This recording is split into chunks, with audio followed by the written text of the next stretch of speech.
Listen to me for 10 seconds because this is the part nobody tells you until it's too late. Your bank can legally freeze your money today and wipe it out tomorrow without committing a crime. And in 2026, it's going to happen to millions of people who never saw it coming.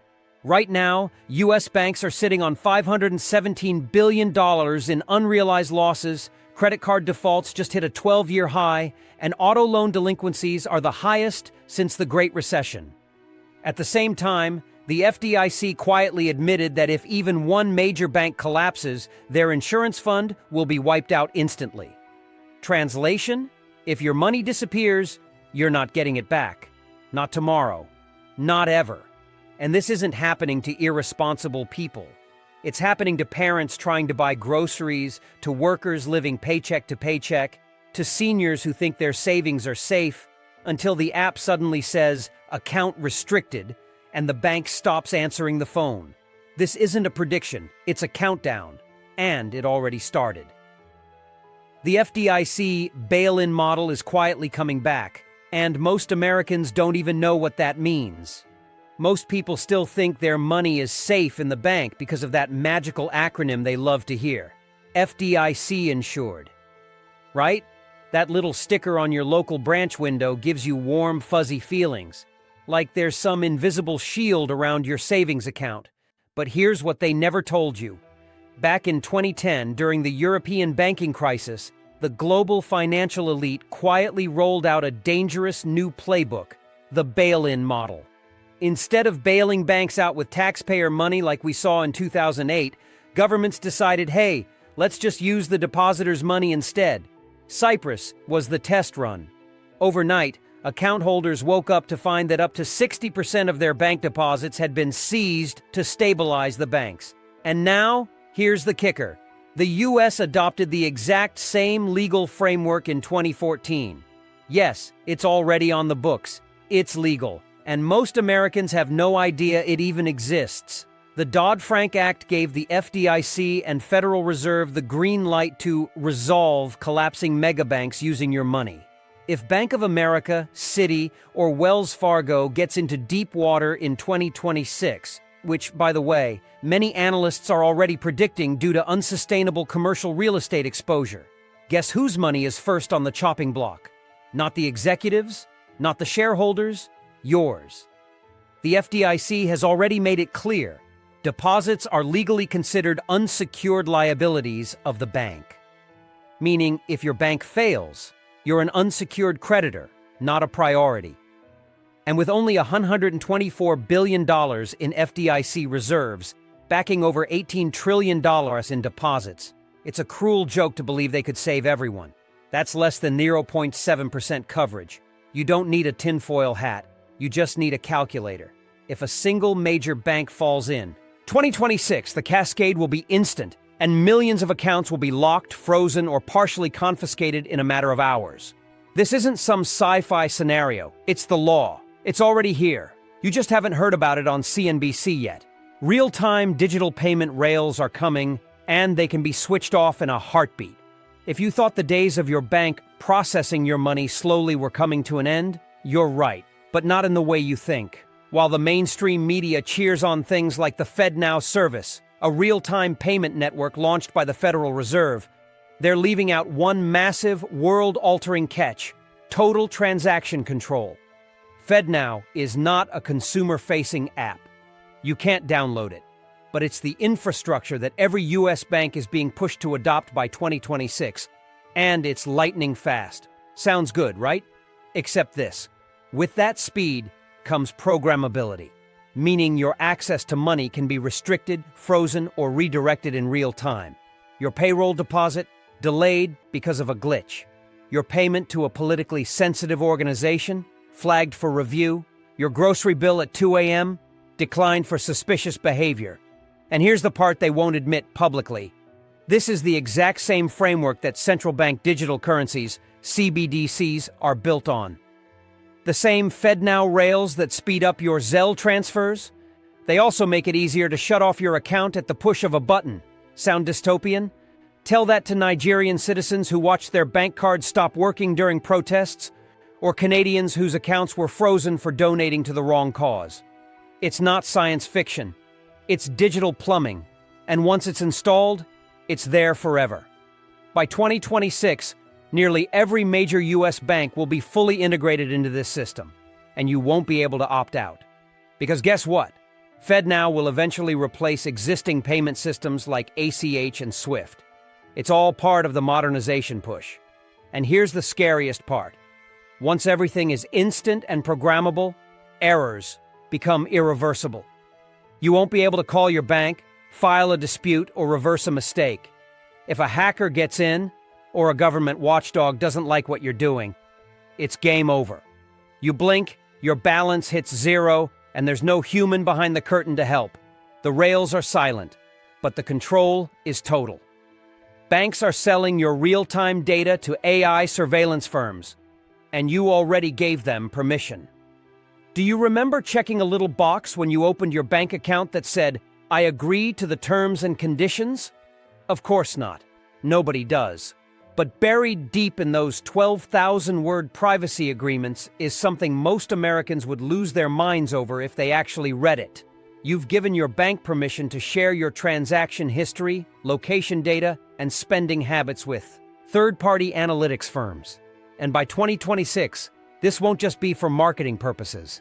AI surveillance companies are already inking deals with major U.S. banks to build detailed behavioral profiles of every customer, using your real-time debit card activity. Bought gas at 3 a.m.? Flagged. Transferred money to a relative in a high-risk zip code? Noted. With AI tools like Palantir and Chainalysis already used by federal agencies, banks are now beginning to deploy similar software to create risk scores that have nothing to do with your credit. They're building behavior models. And the scary part? These scores are already being used to throttle access to financial products. You might apply for a line of credit and get denied, not because of your FICO, but because your digital twin raised a few eyebrows. And here's where it gets uglier.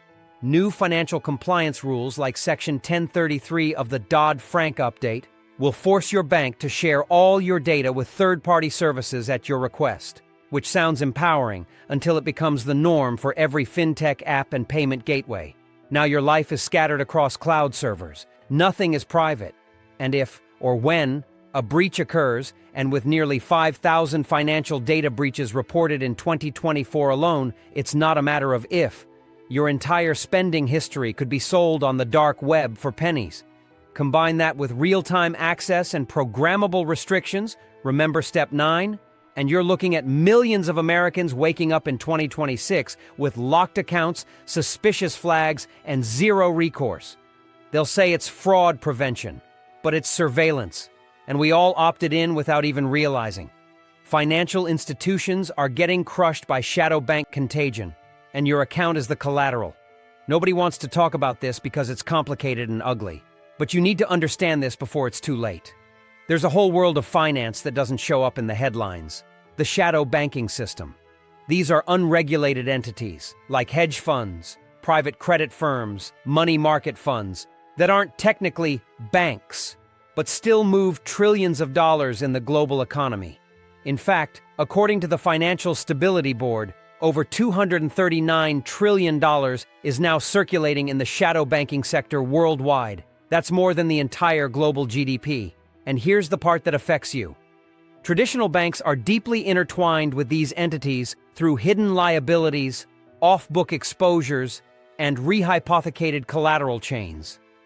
Basically, your bank has been lending your deposits to third-party firms that then re-lend that money 5 times over in complex derivatives trades, all without FDIC oversight. And in 2026, if even one of those major counterparties collapses, say a hedge fund that's overexposed to crashing commercial real estate or sovereign debt, it could trigger a massive cascade. Failure across retail banking.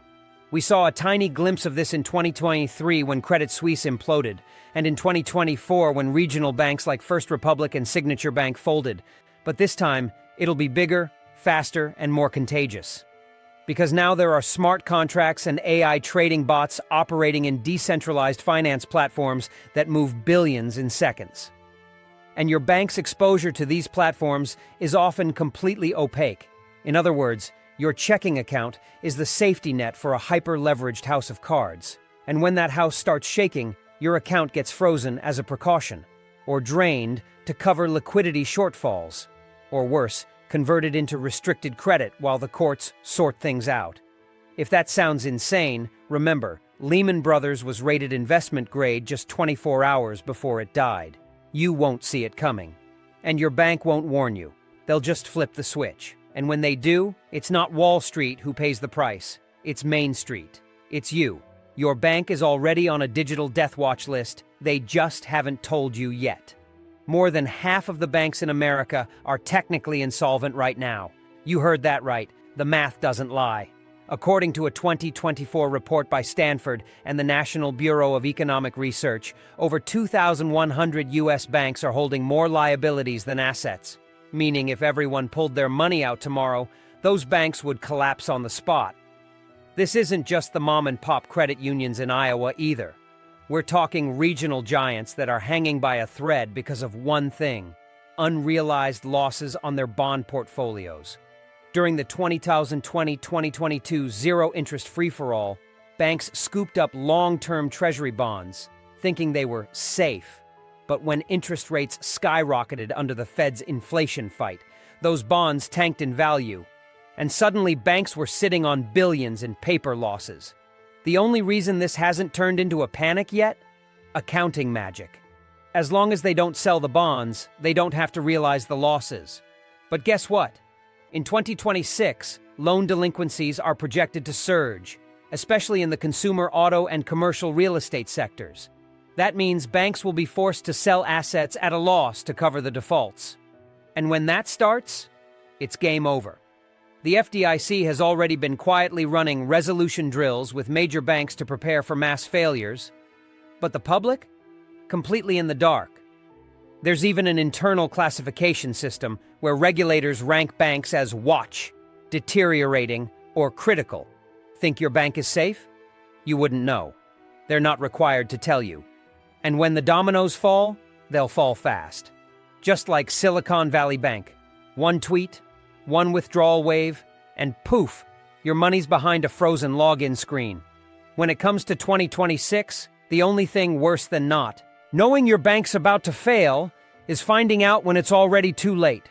Commercial real estate is the next big collapse, and it's dragging your bank with it. You want to know what's rotting beneath the shiny surface of the U.S. economy right now? One word: offices. Empty, unpaid for, and bleeding cash faster than anyone wants to admit. Let me break it down. Over $1.5 trillion in commercial real estate loans are set to mature by the end of 2026. And here's the ugly truth. A huge chunk of that debt was based on 2020-era valuations when interest rates were near zero and remote work wasn't permanent. But now? Offices in major cities like San Francisco and Chicago are seeing occupancy rates under 45%, and property values have collapsed by 40 to 70% in some markets. That's not a soft landing. That's an implosion. Now here's where your bank account comes in. Regional banks hold nearly 70% of all commercial real estate loans in America. That's right, the same bank where you keep your checking account is sitting on a ticking time bomb of bad loans from ghost town office buildings. And as those loans default, which they are at an accelerating rate, the banks have to write down their assets. That eats into their capital reserves, which forces them to raise money, which they can't do, because no one wants to invest in a failing bank. So what happens next? Liquidity crisis, deposit freezes, account limits, withdrawal restrictions. Sound familiar? It's the exact script we saw with First Republic Bank, except this time, it's nationwide. And the regulators? They can't save everyone, not with over 4,000 smaller banks on the hook.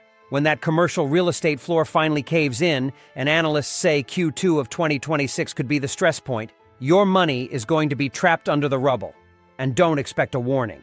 These banks will hold out until the last second, then quietly merge with a bigger institution overnight. Your login will still work, until it doesn't. And by the time you realize your account has been folded into a liquidation event, it's too late. You're already part of the bailout. Social credit is creeping into banking, and 2026 will be the year the door slams shut. Most people think Social credit is some creepy thing happening in China with facial scans and state-sponsored apps. But what they don't realize is that it's already here in the US, and by 2026, your bank account access could be directly linked to what you say, who you donate to, and how well you follow the rules. Don't believe me? Look at what happened with PayPal in 2022. They tested a policy that allowed them to fine users $2,500 for spreading misinformation. Now ask yourself, what happens when this kind of policy gets quietly baked into the terms and conditions of your bank? Major institutions are already using reputation scores to determine access to services. In 2024, several credit unions began piloting programs that evaluate customers not just on financial behavior, but on behavioral patterns, like the content of your social media, the websites you visit, and even your political donations. And they're using AI to automate it. The World Economic Forum has openly pushed for inclusive banking standards tied to ESG metrics. And guess who's listening? MasterCard, Citi, and Bank of America, to name a few. In other words, if your lifestyle doesn't align with the right ideologies, your access to financial services may shrink. In 2026, this goes mainstream. The infrastructure's already in place. Banks have been rolling out AI compliance tools under the guise of fraud prevention and risk scoring. But the scope keeps expanding. What started as a system to detect terrorists and money launderers is now being used to flag everyday users for unusual activity. And here's the trap. There's no transparency, no appeals. You just wake up one day and find your debit card declined, your app frozen, and your compliance review pending. You call, and they say it's under investigation. You wait, and they say they're reviewing your case. But weeks go by, and your money? It's still locked, and you're still flagged. And just like that, you're debanked. No crime, no trial, just an algorithm and a policy update. That's what 2026 is shaping up to be. The year social credit goes private, and no one's bank account is safe from it. Executive Order 140067 opened the door, and now CBDCs are practically guaranteed. Your money is about to expire. You think that sounds dramatic? Let's talk about Executive Order 140067, the one almost nobody read, but everyone will feel. Buried in that 2022 White House directive was a quiet call for the U.S. government to explore the development of a central bank digital currency, CBDC. It didn't make headlines, it wasn't shouted from podiums, but the gears started turning, and by late 2025, a full-scale pilot program of the digital dollar was already underway through the New York Federal Reserve's Project Cedar. You didn't vote for it. You weren't asked. But they've been building it anyway, and in 2026, it's set to move from pilot to public rollout. Why does that matter? Because a CBDC is not like Bitcoin. It's not freedom. It's not privacy, it's programmable money, meaning the issuer can determine how, where, and when it's spent. The government could limit what you can buy with it. They could set an expiration date on your savings to stimulate spending. They could freeze it instantly if your behavior doesn't meet guidelines. Already, the Bank of England and the ECB have published white papers supporting exactly those features. The US is not far behind. Treasury officials have already admitted they're exploring behavior-based currency controls to combat climate violations, tax evasion, and extremism. You don't need a wild imagination. You just need a subscription to the Federal Register. Once the CBDC becomes active and banks integrate it into their core systems, millions of traditional bank accounts will be forcibly converted. You'll wake up to a mandatory update, and suddenly your dollars will have rules attached. Your $5,000 savings? It might only spend on approved merchants. Want to pull it out in cash? Good luck. The ATM just shows unavailable, C branch. And the branch? Already closed. This isn't a what if, it's an active rollout. And if you don't prepare now, your financial autonomy and your bank account will vanish into a permissioned blockchain you'll never control. Global banks are rehearsing massive cyber attack simulations, and you're the test subject. Most people are focused on the wrong apocalypse, They think the next disaster will be inflation or China or another pandemic. But while everyone's distracted, the real threat is coming in through the wires. A planned takedown of the global banking system under the cover of a cyber event. It's not a theory, it's already being practiced. In fact, in late 2023, the Bank for International Settlements, the IMF, and over 100 central banks and commercial institutions ran a joint exercise called Cyber Polygon. The scenario? A massive ransomware attack shuts down core financial infrastructure, payment rails, clearinghouses, and customer interfaces. Sound familiar? The simulation mirrored what the World Economic Forum has been warning about for years. A cyber pandemic that makes COVID look like a blip. Klaus Schwab even said it himself. The next crisis will be far more disruptive and far more impactful than the pandemic. Why does this matter for 2026? Because another simulation is scheduled, and this one's different.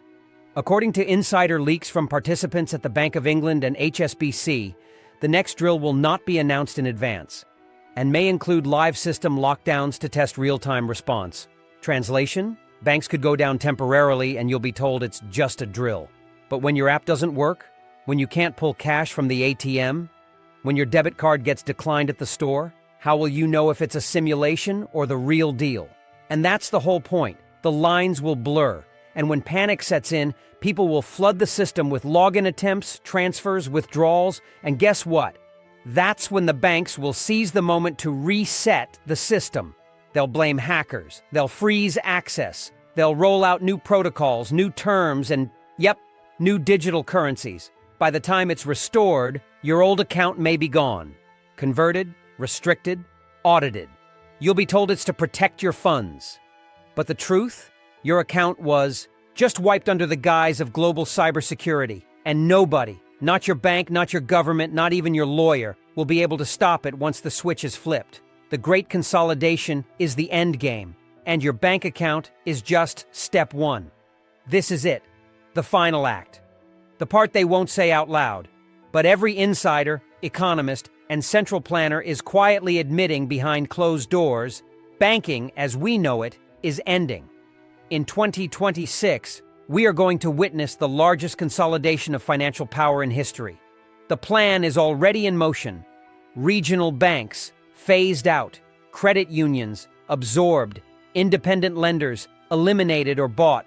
All roads lead to 4 or 5 megabanks, tightly regulated and fully integrated with Federal Reserve infrastructure.